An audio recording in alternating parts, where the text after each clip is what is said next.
Hi friends, welcome to నిపు Nagaraj, the voice of truth. మీరు ఈ channel ఇంకా సబ్స్క్రైబ్ చేసుకోకుంటే వెంటనే సబ్స్క్రైబ్ చేయండి ఫర్ ఇన్స్టెంట్ అప్డేట్స్. ఇక ఈరోజు మా టాపిక్, దీదీకి ఏం హాలత్ అయిపోయిందిరా బై అని వాపోతున్నారు మన ట్రేడ్ పండితులు. మనకు తెలుసు కదా, వరుసగా 15 ఏళ్లుగా కుర్చీకి ఫెవికాల్ వేసుకుని కూకున్నప్పుడు ఉన్న పలంగా అర్జెంటుగా సడన్గా కుర్చీ ఇడిసి పొమ్మంటే మనకైనా కాస్త బాధేస్తుంది. మరి అసువంటిది పదవే పరమావధిగా బతికే అహంకారపూరిత మమతా దీదీ ఆంటీకి ఎట్టుంటుందో చెప్పేదేముంది. బెంగాల్లో మొన్న బీజేపీ 200కు పైగా సీట్లు గెలిచి దీదీ ఆంటీ పార్టీని తుక్కు చేసేసింది. అంతేకాకుండా పనిలో పనిగా దీదీ పోటీ చేసిన సీట్ను కూడా పప్పు చేసి పడేసింది. దీంతో దీదీ ఆంటీకి పిచ్చి కాదు కదా, ఏకంగా మెంటల్ ఎక్కేసినట్టుంది. అందుకే తన పార్టీ ఓడిపోయినా, ఆఖరికి తాను కూడా ఓడిపోయినా కూడా సీఎం సీట్కి మాత్రం రాజీనామా చెయ్యదంట. తన పార్టీ ఓడిపోయిందని ఎలక్షన్ కమిషన్ చెప్తే సరిపోదంట, తాను నైతికంగా గెలిచేసిందంట.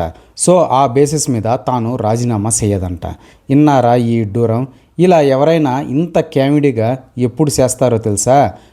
నరాన పదవీ కాంక్షని నింపుకొని నిద్దట్లో కూడా పదవి కుర్సీ అని ప్రేతాత్మల్లా ఊగిపోయే వాళ్ళే చేస్తారు. చూడబోతే మమతా దీదీ ఆంటీ కూడా ఆ బాపతే అయినట్టుంది. 3 సార్లు సీఎంగా పనిచేసిన హుందాతనం మచ్చుకు కూడా కనపడడం లేదు. మరీ డ్రైనేజీ లెవెల్ బిహేవియర్తో టాక్ ఆఫ్ ది కంట్రీ అవుతోంది. అసలు ఈమె ప్రాబ్లం ఏంటి? ఈమెకి ముందు 38 సంవత్సరాలు కమ్యూనిస్ట్ పార్టీ పాలించింది. తర్వాత ఈమె వచ్చింది.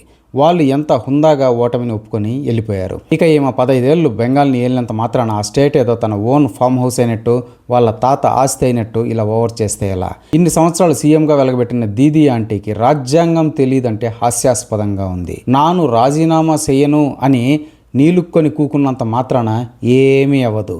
మే 8న ఆటోమేటిక్గా సీఎం పదవిని, ఆమె క్యాబినెట్ని గవర్నర్ డిజాల్వ్ చేసి పడేస్తాడు.